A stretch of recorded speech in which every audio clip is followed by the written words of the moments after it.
please be gentle. I'm nervous. I'm scared. Please be gentle. I trust you. Namaste. I trust you. No, I trust you. I won't move this time.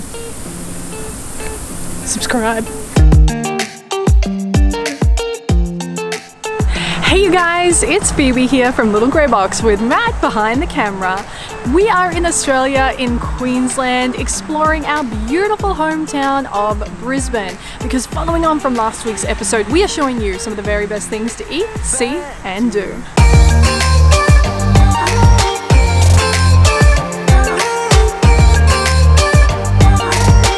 On this channel, we share all our experiences and tips to help you travel well. So if you don't already, be sure to subscribe and say hello in the comments below. Located in southeast Queensland along the twists and turns of the Brisbane River, Brisbane is Queensland's capital city and home to around 2.5 million people, which includes Matt and me.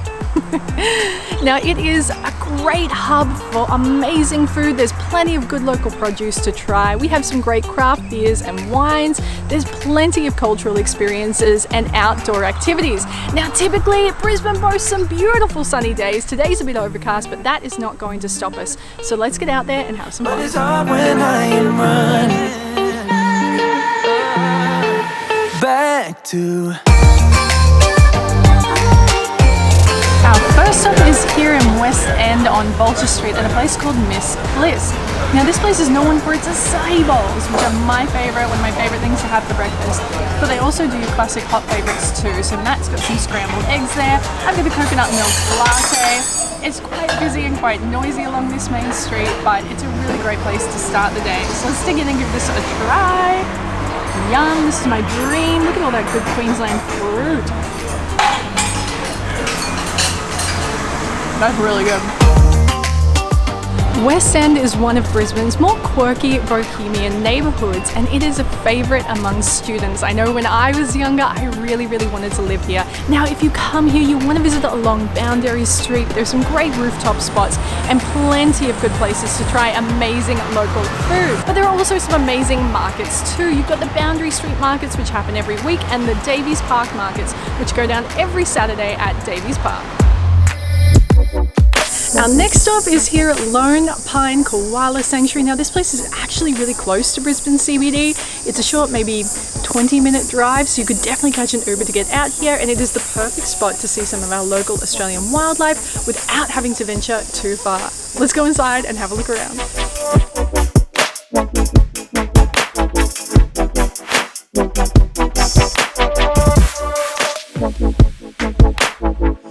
Now all the birds that you will be seeing, they are Australian birds of prey.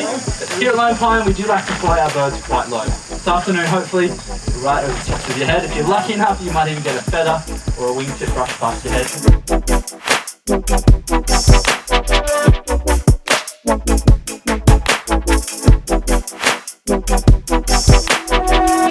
We just caught the free flight raptor show, and it was so good. It's so great to get up close to those kinds of owls and that big wedge-tailed eagle and be able to see just how big they are right up close, and they are just stunning. And the guys who run the show know so much about them too, so even me as a local, I gained such a deeper understanding of it. So if you do come to Lone Pine, make sure you catch that. But now I want to go and see the sheepdog show. Let's go, man!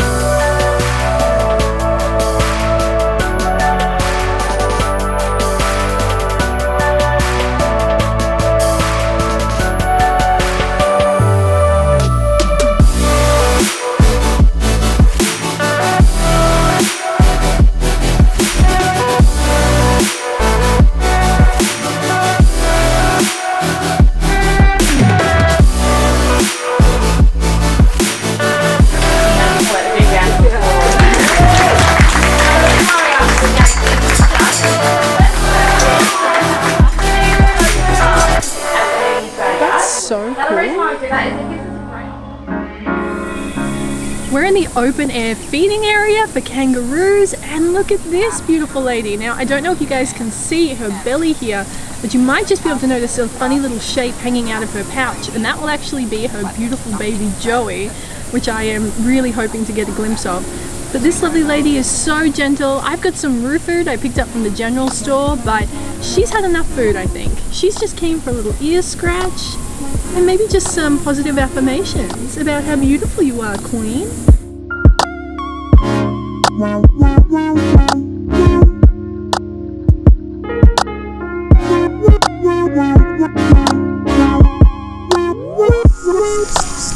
This one's really, really big. Can you see how muscly this kangaroo is?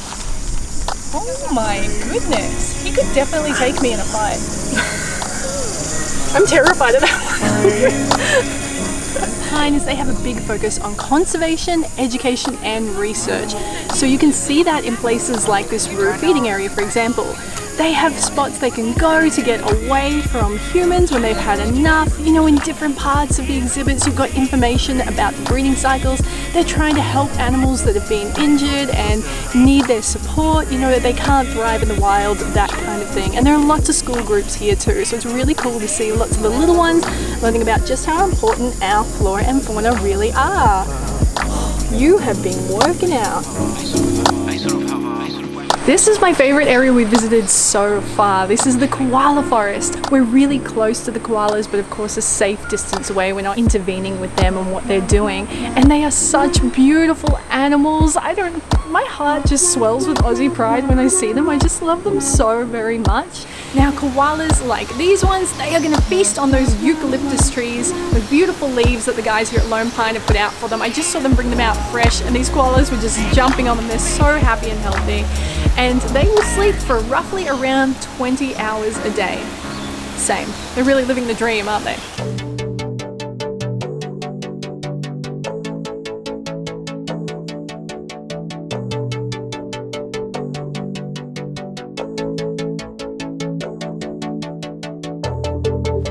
Our next stop is here at the Brisbane Botanical Gardens, nestled at the foothills of Mount Cootha, and we are starting in the tropical dome. It's really hot and humid in here and there are loads of tropical plants. It's absolutely beautiful.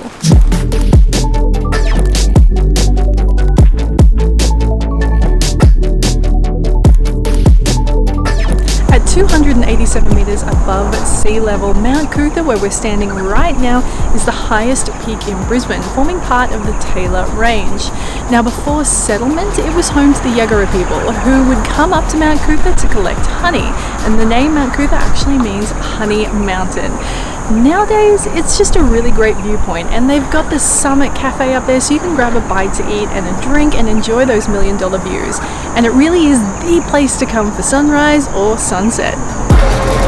Our last stop is here in Paddington. Now Paddington is one of Brisbane's most beautiful suburbs. You'll find plenty of rolling hills and historic Queenslander homes dotted all along those hills.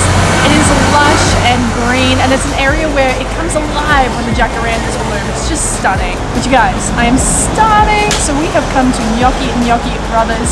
Matt and I have been coming here for years. They just have great food and it's really well priced.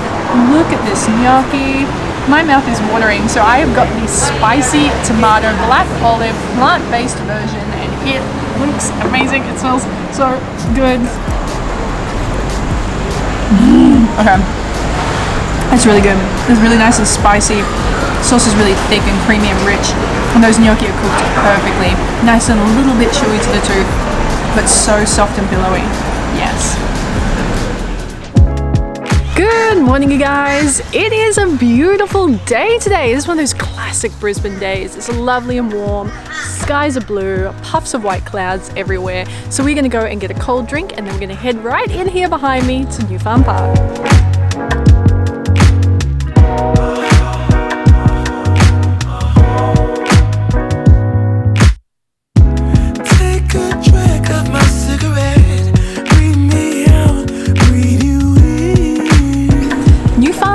Also one of Brisbane's really trendy suburbs. If you walk around the area, there are so many amazing cafes to grab something to eat and some really cool boutiques and shops you can check out. There are some great art galleries too.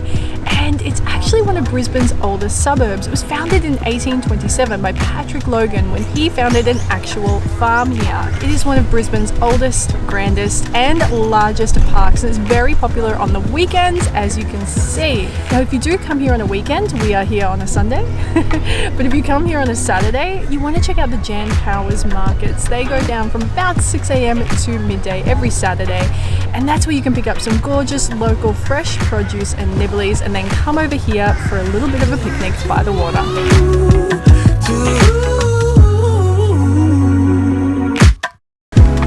Sitting right next to New Farm Park is the Brisbane Powerhouse, an arts and cultural hub located right inside an old, you guessed it, power station. Now you guys, this is going to be the perfect spot for all those kind of cultural events, visual arts, contemporary arts, festivals, and there are loads of free community events too. All at one. Don't let the street lights hit you all alone.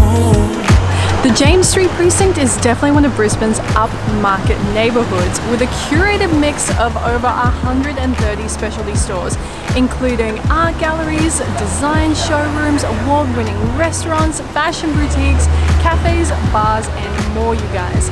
There is plenty to see and do here, so you could easily spend an hour or two strolling around, checking out all those great spots and grabbing something to eat. But my favourite reason to come here is a little place called Jocelyn's Provisions. A track of my cigarette.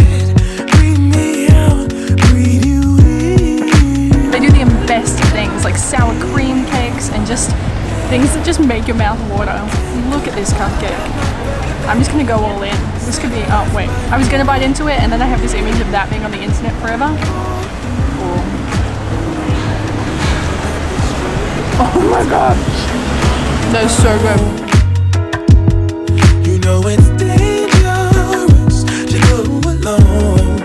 Fortitude Valley is known simply as the Valley by locals, and it is Brisbane's ultimate nightlife hub hotspot. This is the place to come for a wild night out. You'll find no shortage of bars, clubs, pubs and live music. Now Matt and I are visiting on a Sunday in the middle of the day, so it's a lot more quiet than it would normally be. If you were to come here at night, it would be heaving with people, you guys. So if you are in for a wild night out, this is where you want to come. And if you're visiting during the day, you want to be exploring that network of laneways they have set up, trying great food, visiting some vintage or thrift stores, and just having a look because it's a really colourful spot. I think you were the one I lost. 7 wonders all in one. The heritage-listed Kangaroo Point Cliffs offer some of the best views of Brisbane City, which is why it is the perfect spot for sunset. So if you love to enjoy golden hour, this is where you want to come. It's a great spot for photographs. It's also a hub of activities, so you can do things like climb the cliffs themselves, you can rappel down them. The River Life Gang run a whole bunch of riverside activities, so you can go stand-up paddleboarding or kayaking in the river if you want to. I would just say any of those activities, do not plan them for the middle of the day or you guys, you will burn, you will get heat stroke and you will have a sad time, and that will make me sad because I want you to love Brisbane as much as I do.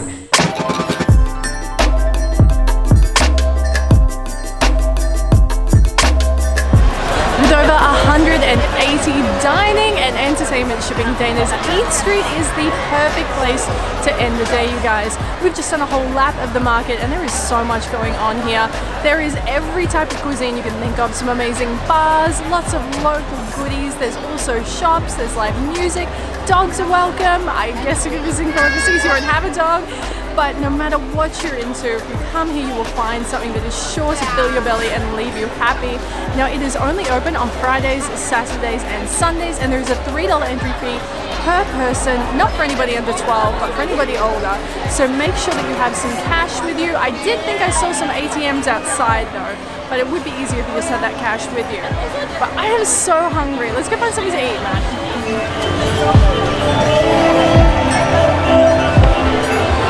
So there are loads of different types of cuisines here. I've seen pizza and pasta. There's Black Angus 72-hour marinated meat going on over there. There's Japanese. There's a whole Asian area. American soul fusion over here. There's South American style food over there. They just have everything. And then a huge array of desserts. I saw a girl walk past with the biggest chocolate ice cream cone concoction I've ever seen in my life. There's also Donut Time, which are famous for their incredible donuts. And pretty sure from memory they have a gluten-free option for you too. If you've been watching this channel for a while, you know I love Mexican food. So of course I got some delicious veggie nachos. Okay. When When that came out, I was a bit put off. I was like, that doesn't look so good. But the taste is incredible.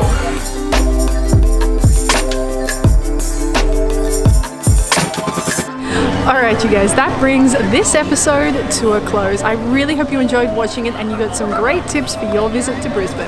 Now if you don't already, be sure to subscribe and say hello in the comments below. I hope you have a great weekend and I will see you with a brand new episode next week. Love ya!